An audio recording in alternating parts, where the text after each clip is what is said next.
back to AME's facilitated session. This is part 2 of our discussion of the science of learning, right? So right now we're going to get into a core framework of memory because this is the next piece. Previously, we talked about some of those built-in hardwired stops, you know, the hard encoding limit that we talked about before, that our brain has to kind of allow us to not overwhelm with this dense pre-medical information. Right now, we want to talk about the different types of memory that's involved in learning and encoding and how we can further optimize that by the different areas of the brain that's involved in it. Well, that's going to be helpful, DJ, because a lot of the scholars always say to me, I'm trying to figure out how to remember all this information. Yeah. I just can't remember it. I'm doing my best to stick it in there, but it's not really staying. And so it's going to be important for us to kind of break down how memory works. And as we do that, we can certainly help our scholars then use their memory more efficiently, especially when it's time, of course, to problem solve in patient care. You brought me back to an encounter my first year in medical school. This might have been during orientation, right? And one of the faculty members was on stage. This was LA4, that's the first year classroom. And I remember them giving an analogy about learning and memory. And they said it's like taking a bucket of mud, scooping a hand of mud, and throwing it at a wall. The goal for the encoding process is to cover that wall full of mud. Yes. But you're not going to get the entire wall covered with mud with just that first sling. You have to keep going into the bucket, keep slinging it, and eventually then you would cover the wall. So thinking about it in the learning process and how we layer different things, the different mechanisms that's going on in that process, we're trying to cover the wall, our brain, the long-term memory, with the information that eventually we would need to sit down with in a test context and retrieve. Yes. So, and it's interesting because it sounds simple from the analogy that, well, I just keep going to the bucket and tossing it against the wall until it's covered. And a lot of times that's what happens in the pre-med journey, is that scholars just keep studying the same way and keep using the same strategy, not aware of the hard stop in the brain, not aware of what we're going to be talking about in a moment about how memory works. And so there's a lot more to that story in essence, right? And so let's get into that now and begin to understand it. Help us understand first working memory. What is working memory? So working memory, just think about it like a snapshot, right? So in your working memory, its function is to hold and actively transform information right now. So just think about it like the mental math, or, you know, having to hold somebody's phone number. They just pass you along a phone number.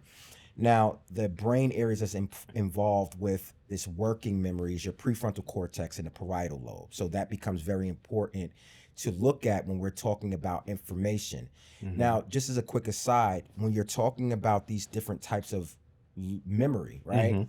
Different parts of this memory arc, or the 3 core components, are being active along various different parts of our learning experience. So at some point, we're not talking about learning and encoding from an isolated, I'm sitting in a library and studying. Well, you get a syllabus at some point.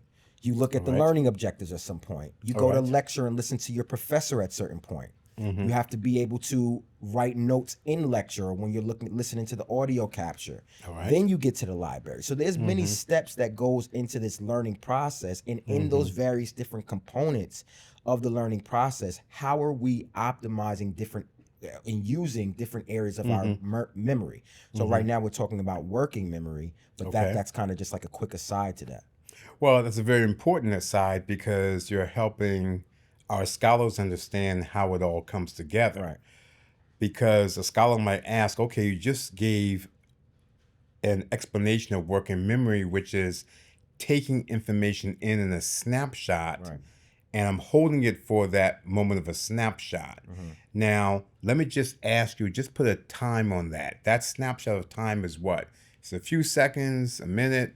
What is that? So that's like immediate. It's like seconds. You know, All right, seconds. it's the information that you're getting without deep thought, without deep layering, without other forms or areas of our brain that's layering other types of encoding processes that is allowing us to retain this information. All right, that's a very important point, because in essence, working memory simply takes information in.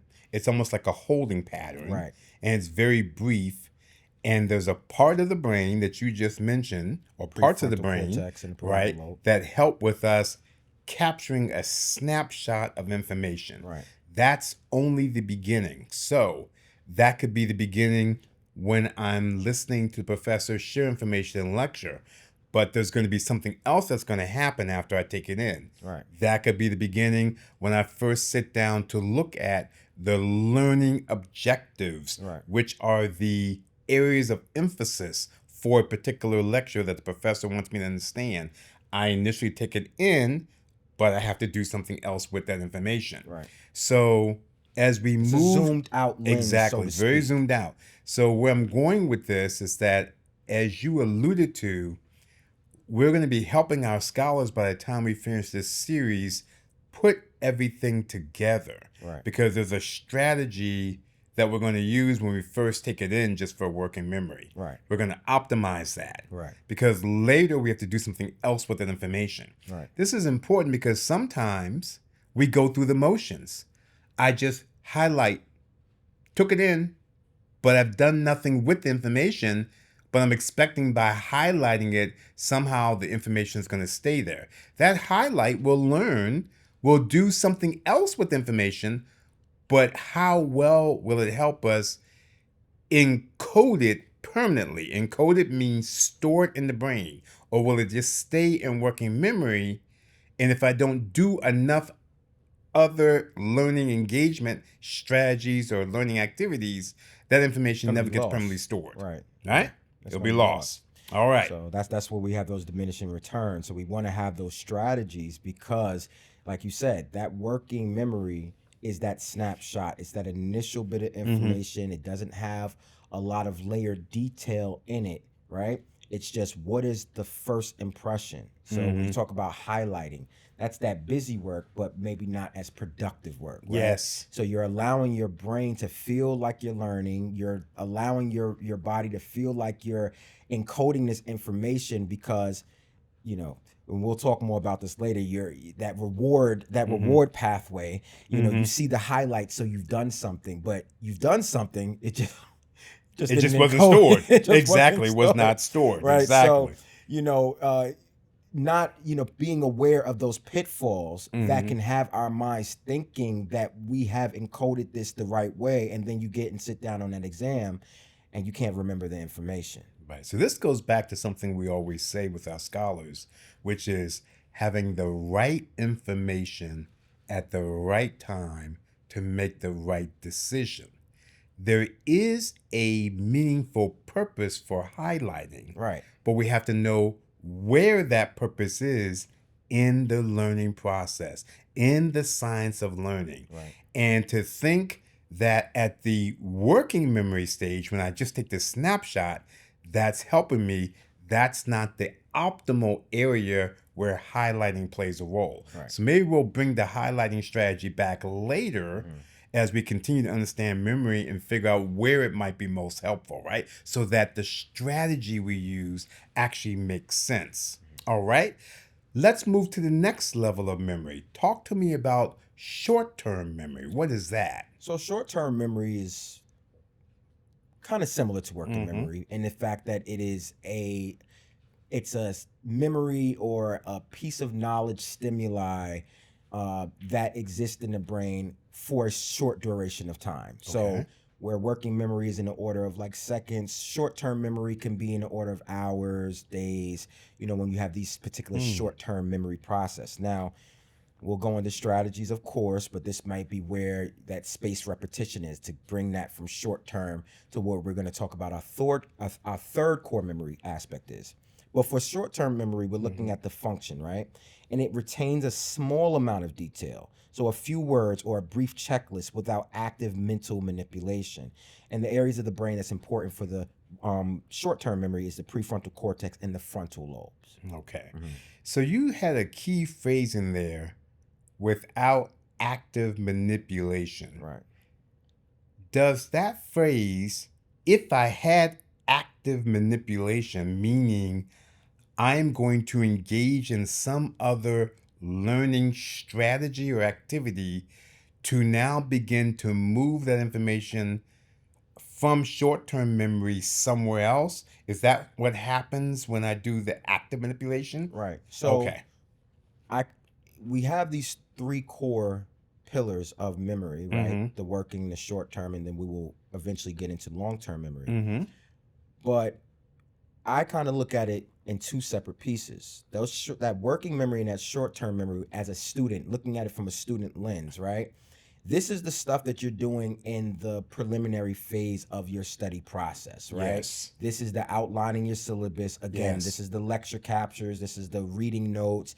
This is being in lecture, writing down short term. So one of the things, we have this formula that we'll go into in our strategy section, Mm-hmm. but L2R2, the first L is layering, I mean, in layman's terms, right? Mm-hmm. So when your professor is talking, you're not trying to transcribe every word. That's Mm-hmm. again that busy work that's not productive, because how much thinking is going on when you are looking at just a transcript, just like rewriting a transcript. But when you are making an intent to take this information that would otherwise be stored in your short-term memory, right? And you put a high yield phrase, you write down a question, right? There's some layers of detail in that short-term memory. But the goal is to put that into your long-term memory, and then we'll talk about the different encoding processes and different areas of the brain, neuromodulators, that then allows us to be able to layer on that granularity in our long-term store of that information, so that this way you're getting in 100% or that 240 on your step score, because you've transferred this information from the short-term or the working memory and the short-term memory. You're allowing it to, through processes that we'll go over, to transfer into your long-term memory bank.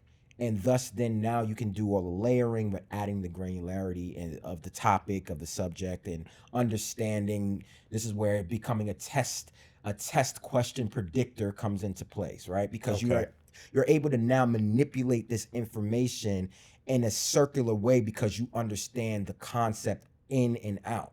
But it has to first go to that long-term memory to be able to do that. All right. So let's get back to, as you just kind of shared an explanation, I want to break it down and just slow it down, because I want to visualize this information moving from working to short-term as we prepare it to go to long-term memory, which is our next component. So when I have that short snapshot, whether it be from the professor's information coming in, right, through the lecture, or from reviewing the learning objectives, or looking at a PowerPoint, I initially get this snapshot. That's my working memory. And then you're saying the first important step, because working memory will always have that happening all day long. It's a very quick snapshot. So my first intentional step to begin to, as we like to say, master information, is to move it immediately from working to short term. And you gave us a strategy, which is that L2 first. Can I look at it from a layman's perspective? Can I take the information I've just taken in? Can I put it in my own words, which gives it meaning? Right.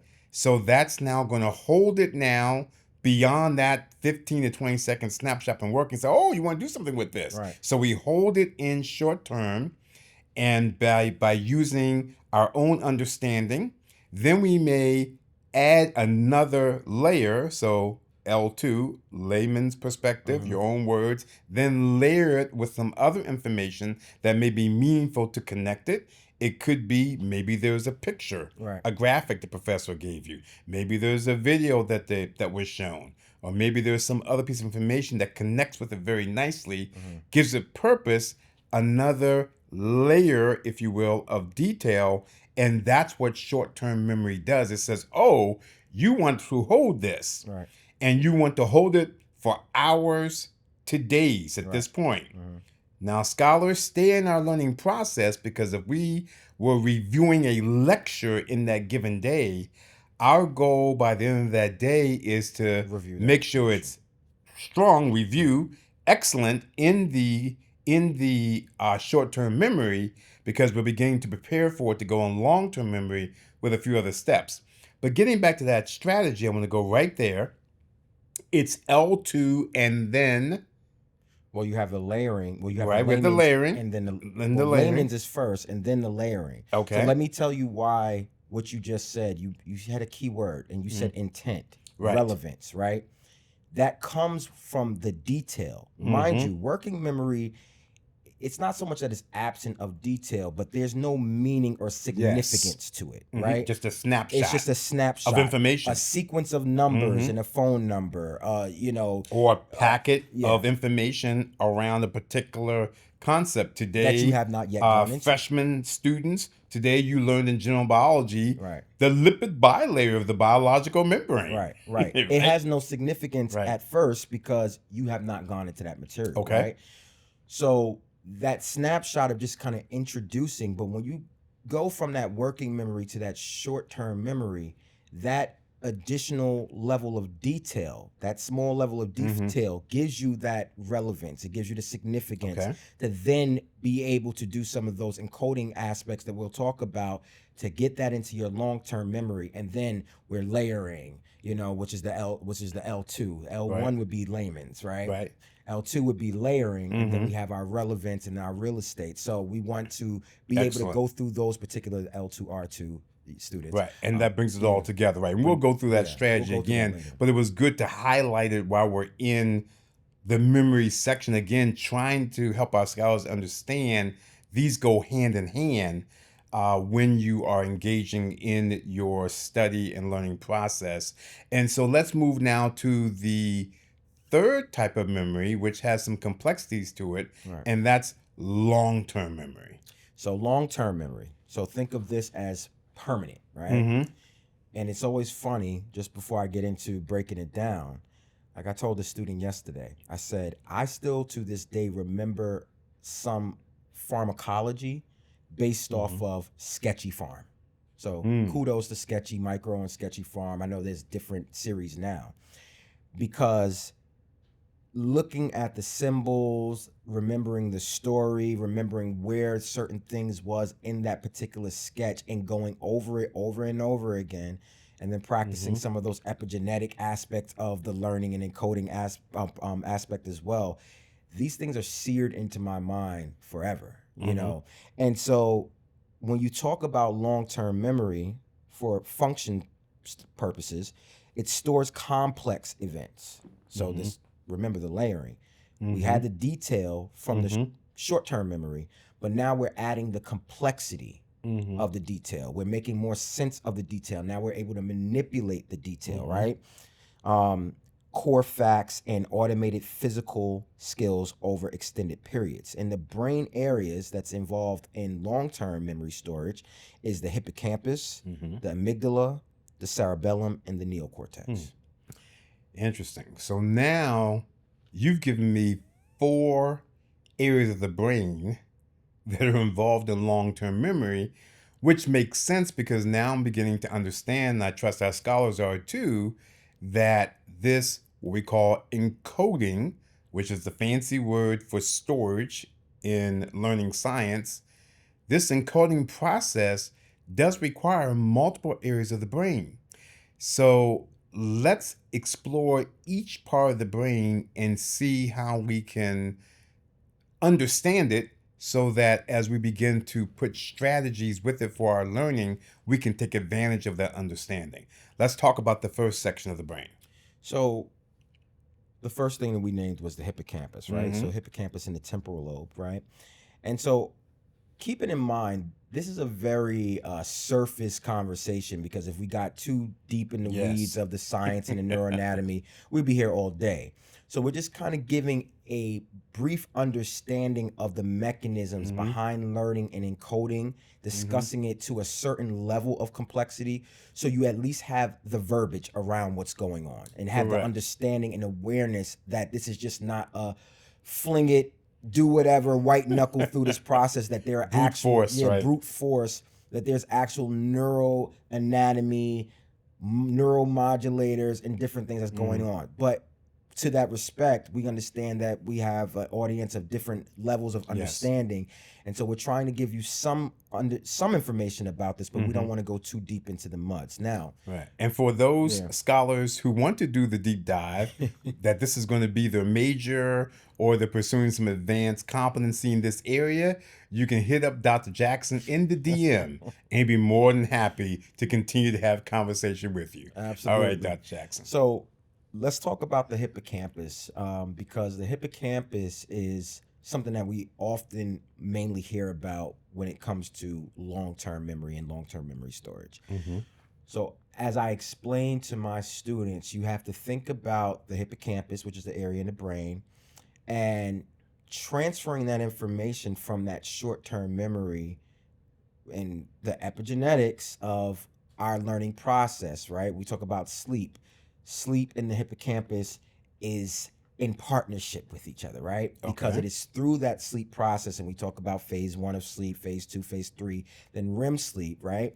So in that REM sleep, you're having that encoding happening, right? Where you are basically, the information that you learned from the day is just being played. If you think about a cassette tape, if any one of you know what a cassette tape is, I might be dating myself again. Yes. Right? But you press the fast forward button or the rewind button, and you see the cassette tape just going at supersonic speed. And that's kind of what's going on in the brain during that phase of sleep. Now, mind you, those phases of sleep are cyclic throughout the night. So you're going in and out of all of those phases throughout the night. You don't just go through 1, 2, 3, and then you stay in REM, right? So it's a cyclic and circular process that you're going throughout the night. Now, when you're in that REM stage sleep, you're having that encoding process into that hippocampus. It's like a cassette tape playing it fast forward, and it's just computing it in, hardwiring it in. So let me stop you right there. So you're in essence saying Right.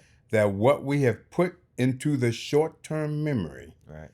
the first step of it getting into long-term memory is when we finally rest for the day, which is why sleep is important.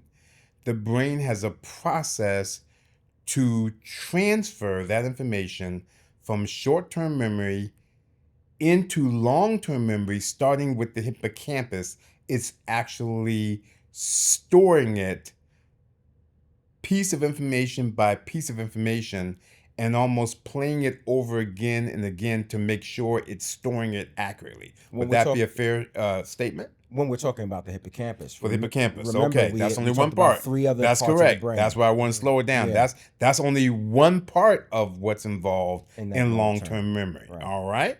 And so the way we ensure that happens is by making sure we have sleep. Adequate sleep. Because if we are not sleeping, then what we have worked hard to put into our short-term memory early in the day, it never gets stored appropriately if there's not enough sleep. Right. So if there's not enough sleep, you're either shortening or just completely eliminating the transitioning that you go through those phases of sleep throughout the night. All right. So whereas though if you had a full night's rest, you might have gone through those particular phases of sleep to get to REM stage, to encode, to do that encoding process that we talked about.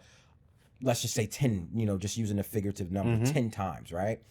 If you're someone who chronically, is sleeping maybe 4 hours a night because you're brute forcing the study process, you're taking away the ability for your body to go through that process. And thus you're limiting the encoding time each night that you skip on sleep to encode that memory into it. So you might get some, but you're not going to get the whole the whole piece, and that becomes diminishing returns. Right. And that means I'm not learning efficiently. No.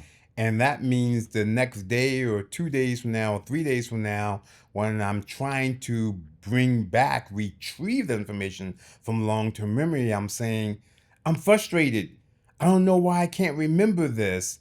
And it may be, one of the reasons may be, because there are other areas to long-term memory, but one reason may be sleep. That we need to look at. Okay, what's the next area of the brain that's involved in long-term memory? The next area of the brain that's involved with long-term memory is the amygdala, right? So the amygdala is very important. We understand the amygdala as our fear area of the brain, right? It's one of the most primitive areas of the brain where, evolutionary, this particular fear response was very important for us to to make it to where we are in 2026 and having FS.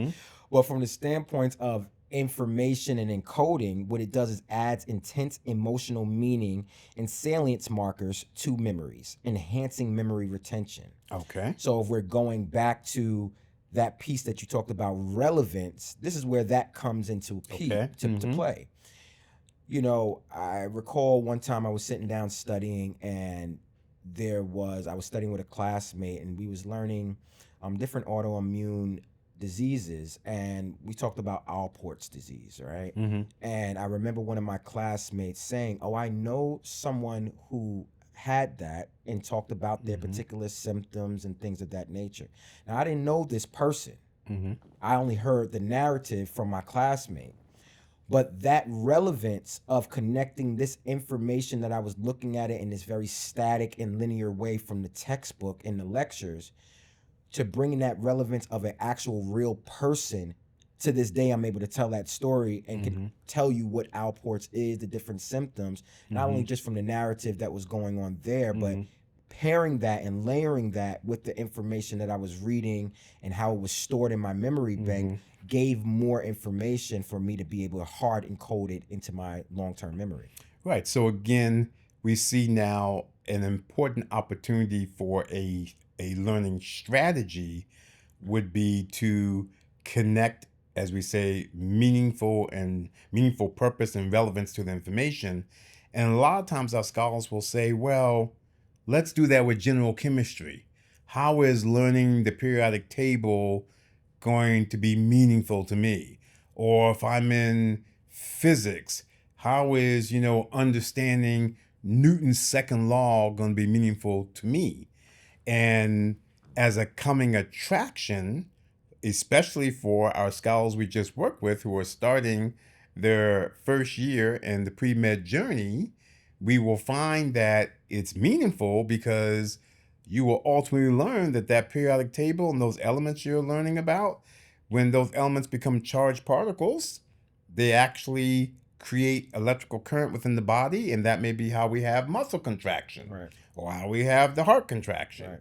And if we're staying with the heart, and we're looking at Newton's second law in physics, well, we do have some force and mass and acceleration concepts that relate to what happens with the heart when it contracts, and also blood flow. So meaningful purpose to medicine. Meaningful purpose. If we understand that now.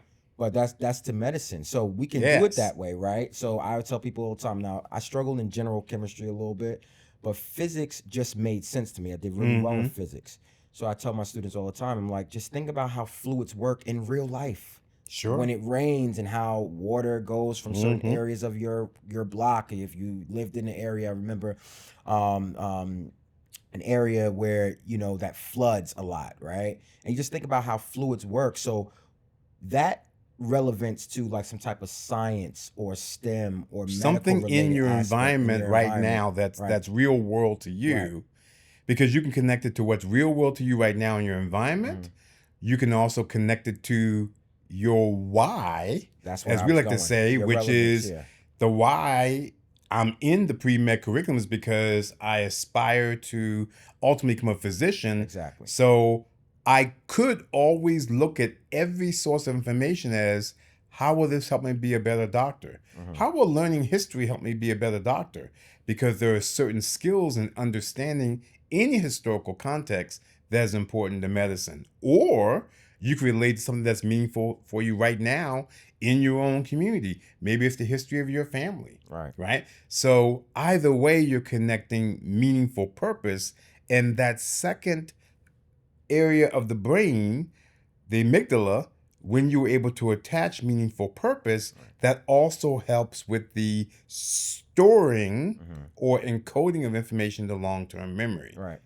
That's a very important strategy. Let me ask you this. Just sitting down and saying your why. Just like you said, like you don't even have to connect it to a science or STEM thing. Just literally sitting down and saying, I'm learning this because it is going to empower me to be a gold standard doctor, a physician down the road. It could just really be as simple as that. And attaching that, honor and esteem to just having the honor to be able to sit down and study. And accountability to sit down and study is something very meaningful to be able to encode that into your long-term memory.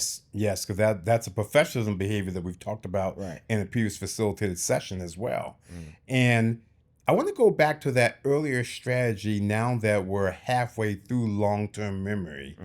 Where does the highlighting strategy now come into play? So we understand the purpose of highlighting. If we understand the purpose first, is to intentionally identify areas or information of relevance or importance. Right. So highlighting is a skill to identify areas of relevance or importance. We just talked about relevance and importance that could be made with respect to the amygdala. Exactly. So therefore, early on, when we first are taking in a snapshot, working memory, you're just taking in a snapshot, hold off before you start highlighting because you haven't done anything yet. You just looked at it. Right. But as you move into short-term memory strategies and you begin to use the layman's and layering context, right? The L2, now you're beginning to build some meaning and now you're ready to attach the relevance. Right. Now you strategically highlight. And that's what I remind scholars of doing. Reflect on the information you're reading and then say, what is really important for me to highlight? What is relevant, DJ? Right. And now the highlighting strategy can be an effective tool for long-term memory, specifically the amygdala. Right. And wow, look at that. And that would bring us also, because if we're talking about the highlight, right? That's a physical kind of procedural thing. And that brings us to our third area, our cerebellum and basal ganglia, right? So just as a quick factoid, the cerebellum and basal ganglia controls automatic physical skills, procedural motor habits, and learned physical routines like riding a bike, right? So this is where this becomes important because I remember sometimes I can get questions right on a test, and this is your last resort. You know, when you get it down to a 50-50, I can get an answer right on a test just because I remember where it was, where I organized it on in my study notes resource. and my study resource, right? Yes. So when our cerebellum is the areas in our hindbrain. It basically gives us a proprioceptive lens where our body lies in space, right? Okay. And with that being said, also where things in context to our body lies in space. So when we're talking about the different highlighter, which you can then expand a little bit more to organizing in general, bringing in the concept maps and things of that nature, how you are architecting, the information on your paper, on your notes. Are you writing versus typing versus writing in script versus print? All of those things actually makes a difference to your encoding. Like so a student told me yesterday, they said, well, one of the former students told me that you had to like write everything. And one thing that was really big last year was the concept maps, understanding how to navigate that. And so when you talk about the cerebellum and its ability to be able to gauge where we are in space and likewise other things in our proximity in space, the highlighter skill from the standpoint of organizing spatially where things are organized within our resource is also another thing to help reinforce the encoding process in our long-term memory. You know, what's interesting is that the strategies are layered. And in my experience, of course, in helping scholars understand what I call learning preferences and what preference is optimal for that particular scholar, some scholars are very efficient at highlighting. So efficiency in highlighting means you have strategically highlighted relevant points.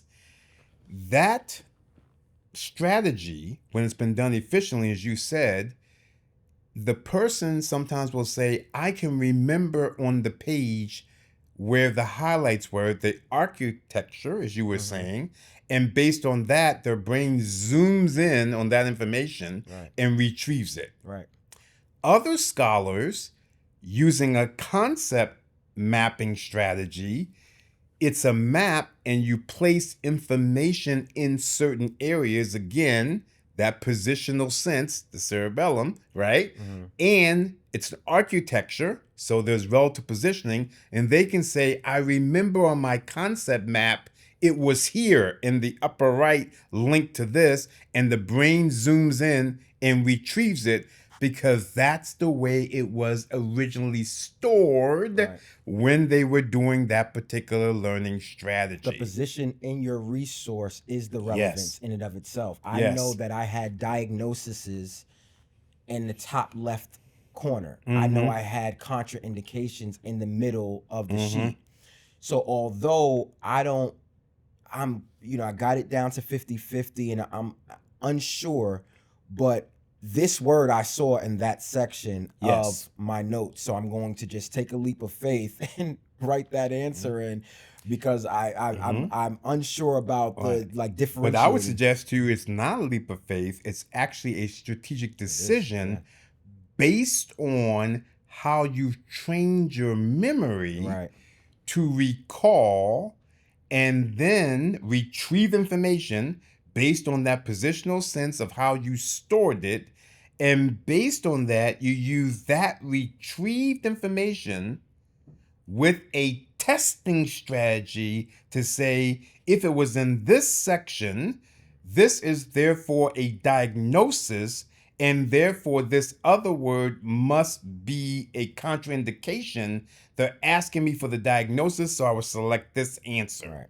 That makes a 50-50 choice, trying to choose between two options, a high probability of selecting the correct response based on information retrieval systems, which we've just explained, and testing strategy. And scholars, we've talked about this before, that you are at your best when you have strategic knowledge, thinking, and testing strategy. That's what just happened, Dr. Jackson. And you saw I got very excited about it because I recognize it when I see it. And the more you encourage scholars to do that, the more confident they become in their learning. Because it's not a leap of faith, like you said. It's the encoding process. It is the different areas of our brain that's at work when trying to retrieve information in a test setting. So you're right. And the science of learning, once we get the science of learning, we're like, okay, I could use that to help me. Let's move to the last area of the brain that completes the picture of long-term memory. So we have the neocortex and sensory cortices, right? And what they do is store and consolidate long-term semantic knowledge, sights, and sounds across expansive neural networks. So as you can see, how interwoven that could be with the amygdala, how that can be interwoven with other areas in the brain that we talked about today, because this is more layering of information. In this room right now, you hear me talking, right? Yes. Right? That's where your attention is. But there's other noises that is happening. There's white noise from the HVAC, from the Mm-hmm. central air. Mm-hmm. Just a minute ago, we had the humidifier on. Mm-hmm. But Mm-hmm. your attention right now is to me and what I'm saying. And so that neocortex and the sensory cortices that allows us to layer our other senses like sight, sound, Mm-hmm. it gives more tags for the encoding Yes. process, right? Yes. Mhm. You know what's very interesting, DJ, as you were speaking, I was thinking of a lot of scholars, and you've had this a lot when you've been engaging in your individual workshops and also individual advising sessions. How many times have you had scholars say, I'm a visual learner, I'm an auditory learner? A lot. Going back to that And sketchy, exactly, yeah. going back to the sketchy exemplar. Hmm. And what you have done is help the scholars understand how to pair, Right. right? If I'm an audio learner, sometimes listening to the audio of the professor's information and pairing that audio with what you have already identified as meaningful information through your own study strategy. Do you see how you've hit two areas of the brain, right? You're getting your appropriate rest, so it's going to be what? Encoded or stored properly, right? the hippocampus. And you already said, I know my why. I want to be the best physician possible. So now you've taken care of all four areas. Right. Look at that, Right. right? Yeah. I'm a visual learner. So what we do is therefore when you begin to put it all together, and we'll see there's still more to this process. Right. We got two other segments, but when we start to put it all together, we can immediately begin to see, as you were saying at the earlier start of our series, in understanding the science of learning and what the brain is doing, we can build strategies with that and optimize it for our success. Right. You're absolutely right. And to add just one more piece to that last part of the long term, the neocortex and sensory cortices, a very important key to what I said was the long term semantic knowledge, right? That gives us that nuanced information, storing those. So when we talk about concepts, route memorization versus understanding a concept. Yes. I remember going into medical school, you relied mainly on route memorization. At least I did. You know, that's how I learned up until that point. It was, well, what is the equation for force? What is the equation for these various different things that would be meaningful to know and recall for the MCAT? And just white knuckling through understanding or memorizing those formulas, taking out the aspect of the conceptual consolidation. Once I got to medical school and started to conceptualize things, route memorization became a lot harder to participate in from an energy standpoint, because I'm like, for me, it's much easier to understand the concept, because once I understand the semantic and nuanced information and understand how to manipulate this concept across various different things that we would experience in a testing vignette, it became a lot harder to sit down and just memorize a list, a checklist. And so that's why Anki became a lot more difficult for me to use, because it just was a memorization tool where I had to figure out a way to understand a conceptual map and put that and sear that into my brain. Right. And so this goes back now full circle to understanding every learning resource does have benefit if we understand how to use it in conjunction with how the brain works. And you have ultimately reminded our scholars that the brain is designed for complex learning, for the long-term memory. That's complex learning. As future physicians, you're engaged in complex learning. So, yes, facts are going to be important, and there is going to be a strategy or a series of strategies to initially take in facts. So there will always be some aspect of memorization in medicine. However, the majority of medicine relies on concepts, which is taking individual facts and bringing them together for some meaningful purpose. Your favorite word. That's right. Triangulate. Triangulation. That's right. And that is how we begin to problem solve. We problem solve by understanding concepts. Right. And in understanding that, we can, in understanding the science of learning, we can optimize learning strategies and understanding how the brain works to do both of those learning tasks. Memorization, which is fact assimilation, but ultimately moving toward concepts and deep understanding, because that last element of the long-term memory, that other part of the brain that's bringing everything together, medicine is nothing but nuance. Right. Every patient And the is not nuance going is to be based on textbook. complexity. That's right, because every patient is different. And so we need to, from the beginning of our journey, and if we're in the advanced parts of our journey, continue to engage in learning strategies that focus ultimately on moving into that long-term memory so that we can be prepared to do problem solving for our valued patients. Yes. This now moves us to our next segment coming up, Yeah. Dr. Jackson, which is going to be on very fancy neuromodulators of the brain. So apparently there are some biological substances that now influence this memory and learning process we've been talking about. And we'll talk about that in our next segment of FS. See you there.